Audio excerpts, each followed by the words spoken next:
Hello, my name's Lindsay Turnbull. I teach biology at the University of Oxford. In this video, I want to show you how evolution by natural selection has shaped every organism on our planet. It's the most important theory in biology, and it forms the core of chapter 2 of my book, Biology, the Whole Story.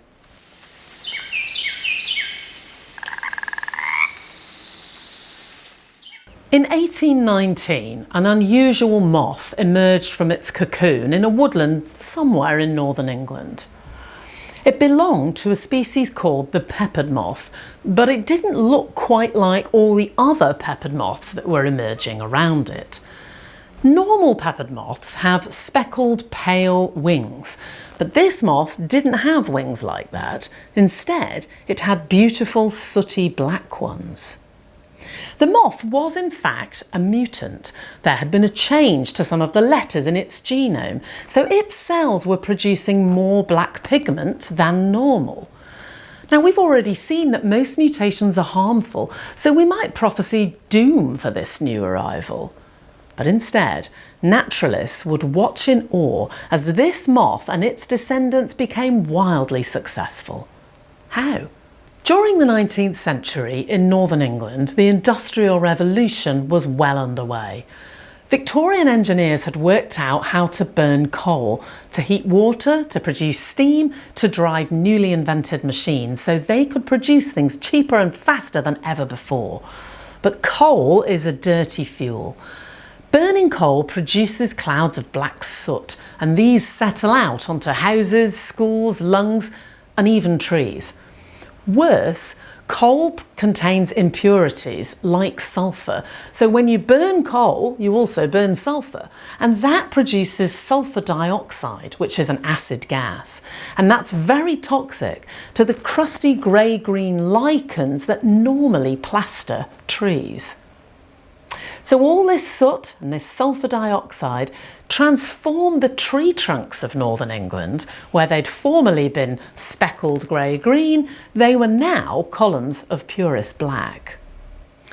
If you were a pale peppered moth sitting on a tree trunk, then this transformation was disastrous. For birds, moths make a good meal, and if they can see them, they will eat them. These pale speckled wings of the original form of the peppered moth used to provide very good camouflage against the tree trunk in unpolluted woodlands. But now, against the newly blackened tree trunks, these moths were sticking out like sore thumbs. In fact, you could say that the peppered moth was on the verge of extinction. Salvation lay in the mutant moth. Its sooty black wings provided perfect camouflage against the newly blackened tree trunks, and so the birds ignored it. When it had offspring, they too inherited the black wings, and so over a few decades, the black moth became more and more common, while the original pale speckled form was almost impossible to find. The story of the peppered moth reveals that species are not set in stone. They can evolve as the typical genome changes over time. This change begins with a mutation in a single lucky individual, but it spreads through a population because individuals that carry the mutation are more successful than those that don't. This almost ludicrously simple process forms the core of the theory of evolution by natural selection. It was independently proposed by Charles Darwin and Alfred Russel Wallace in 1858. And although it has been attacked by various religious figures over time, its position at the heart of biology has never been in serious doubt. So let's take a look at this theory. Now, I have to tell you, it's a pretty unusual kind of theory, unique in biology. The way it's laid out is we look at a set of assumptions. There are 3 crucial ones, and we have to decide whether or not we believe that those assumptions are true. Because if they are, then there is a logical conclusion, and that conclusion is that species will evolve to become better adapted to their environments. So let's take a look at the assumption. The first one is that there is heritable variation among individuals. Well, that sounds a bit of a mouthful, but what does it mean? Well, heritable variation is genetic variation, variation that can be passed on from a parent to offspring. And if we look at the peppered moth, we see that we do have that heritable variation because we have the two forms, the pale speckled form and the black form. And we now know that the black form was caused by a mutation in the genome, so it is heritable. The second point, the second assumption, is that there is going to be competition among the individuals in a population, so that not all of them are going to survive and thrive. And that happens because generally more individuals are born than the environment can support. The pressure in this environment is predation by birds. Some of them are going to be eaten by birds, but which ones? And that leads us to point 3. And point 3 says that not all individuals are equal. This heritable variation from point 1 actually matters. So some individuals are more likely to survive and have more offspring perhaps than others. In the case of the peppered moth, in the polluted woodlands, it's the black moths. They are going to survive better and therefore have more offspring than the pale ones. And so because those 3 assumptions are true, we are going to see evolution in action. The peppered moth is going to evolve to be better adapted to its environment. The population, in fact, is going to change from one that looked like this into one that looked like this. And that, in a nutshell, is evolution in action. So since Darwin's day, the theory of evolution has been tested extensively, and there's a mountain of evidence to support it. But in his day, Darwin himself was concerned with one or two issues, and the biggest thing he was concerned about was time. So he was absolutely convinced that all life on Earth was descended from a single common ancestor, something that we believe today very strongly. But if that's true, then it must have taken a really long time for natural selection to have produced that extraordinary array of creatures. So one of the best pieces of evidence we have that there was other life on Earth in the past is, of course, fossils. Now, Mary Anning is one of the great figures of paleontology. She lived in Dorset around the same time as Darwin and Wallace, and she looked for fossils in the cliffs near her home. She found the first ichthyosaurs and a wonderful skeleton of a long-necked plesiosaur, and those were huge marine reptiles that lived at the same time as the dinosaurs. So what these fossil finds showed is that the Earth had looked very, very different in the past. And that was a brand new idea in the 19th century, the idea that the Earth had been populated by fabulous beasts. So today we are confident that the Earth is about 4.5 billion years old. Now, that is just a span of time that any puny human is going to find difficult to comprehend.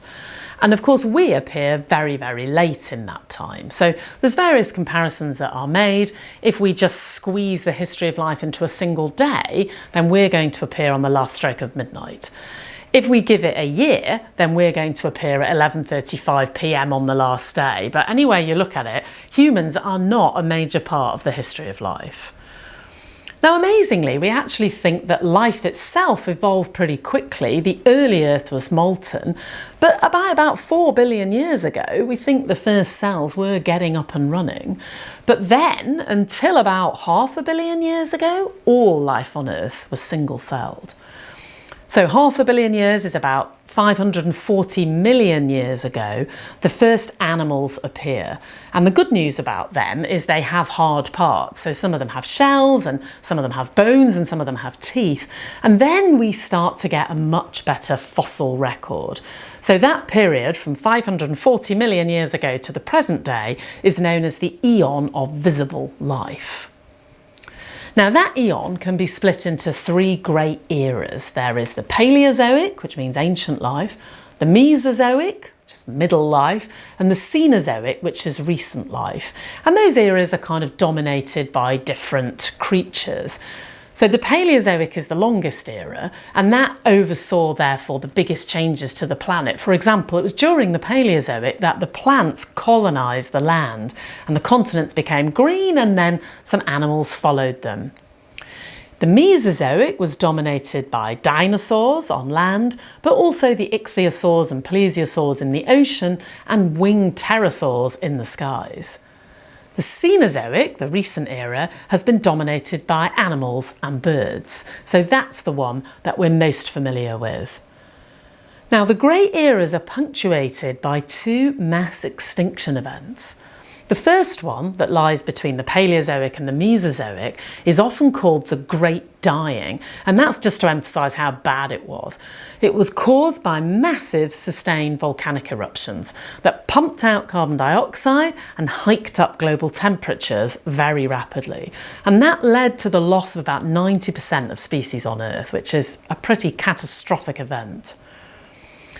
The mass extinction between the Mesozoic and the Cenozoic was different. That had an extraterrestrial cause. So a huge asteroid hit the Earth in what's now the Gulf of Mexico.